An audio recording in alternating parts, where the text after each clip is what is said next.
थंडीचं प्रमाण वाढलं की वारंवार सर्दी खोकल्यासारखे त्रासही वाढत असतात. तर मला देखील असं सर्दी खोकल्याचा त्रास झाला होता. तर मग मी काय केलं, हे हेल्दी असं ड्रिंक बनवलं. तर हा पारंपरिक असा पदार्थ आहे. अगदी साधा, सिंपल आणि कोणालाही आवडेल असा आहे. तर रेसिपीला आपण सुरुवात करूया. तर त्यासाठी गॅसवर कढई गरम करून घेतली आणि त्यामध्ये साधारण 2 चमचे इतकं तूप घालून घ्यायचे आणि यामध्ये आपल्याला एक छोटी वाटी असं बेसन घालून घ्यायचे आणि ज्या पद्धतीने आपण लाडू करण्यासाठी बेसन भाजतो ना, अगदी त्याच पद्धतीने इथे आपल्याला बेसन छान भाजून घ्यायचे. तर बऱ्यापैकी बेसन भाजून झालं की 1 चमचाभर इतकी मी काळी मिरी पूड यामध्ये घालून घेतली.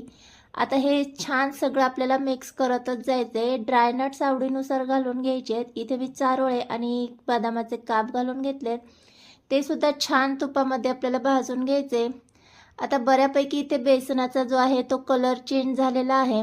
आता यामध्ये अर्धा लिटर इतकं दूध घालून घ्यायचे. इथे कोमट दूध मी वापरले आणि अर्धा लिटरसाठी साधारण छोटी वाटी इतकंच बेसन वापरायचे. जास्त बेसनाचा वापर करायचा नाही. छान मिक्स करायचे. गाठी गुठळ्या झाल्यात की नाही ते चेक करायचं आणि हे एकजीव करून घ्यायचं आहे. इथे पाहू शकता छान असं मिक्स करून झाले. आता यामध्ये आपल्याला ना साखर ॲड करून घ्यायची आहे. तर तुम्ही तुमच्या आवडीनुसार साखर घालून घ्यायची आणि इथे मी सुंठ पावडर घेतलेली आहे साधारण 1 छोटा चमचा आणि हळद देखील तेवढीच घेतलेली आहे. आता हे सगळं छान असं एकजीव करून घ्यायचे आणि याला आपल्याला मिक्स करतच उकळी काढून घ्यायची आहे. कारण इथे बेसन पीठ वापरले तर बेसन पिठाच्या गाठी वगैरे होऊ नयेत त्यासाठी जास्त शिजवायचं नाही आहे. कारण आपण तुपामध्ये बेसन जे आहे ते बऱ्यापैकी भाजलेलंच आहे, त्यामुळे कच्चं वगैरे राहणार नाही आहे. एक उकळी काढली की आपल्याला गॅस बंद करून घ्यायचा. यापेक्षा जास्त आपल्याला हे शिजवायचं नाही आहे, कारण जसजसं ते शिजवत जाऊ ना तर ते दाटसर होत जातं. तर आपल्याला इथे बऱ्यापैकी या पद्धतीचंच ठेवायचे आणि गरम असतानाच हे आपल्याला सर्व करून पिण्यासाठी द्यायचं आहे. याची टेस्ट ना अगदी आपण बेसनाचा लाडू खातो ना अगदी त्या पद्धतीनेच लागते. खूप टेस्टी लागते. नक्की आवडेल सर्वांना. आपल्या महाराष्ट्रात ना याला बेसनाचा सुडका म्हणतात. वेगवेगळ्या भागामध्ये वेगवेगळं असं नाव आहे.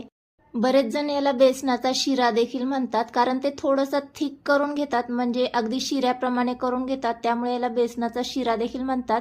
तुम्हाला थिक करायचं असेल तर तुम्ही थिकही करू शकता, पण मला असंच लिक्विडी ठेवायचं होतं त्यामुळे मी या पद्धतीने सर्व करून घेतले. गरमागरम पिलं ना खूप भारी असं भन्नाट लागतं. एकदा नक्की ट्राय करा आणि हा बेसनाचा सुडका तुम्हाला आवडला असेल ना तर व्हिडिओला लाईक करा. चॅनलवर नवीन आला असाल तर चॅनलला सबस्क्राईब केल्याशिवाय जाऊ नका.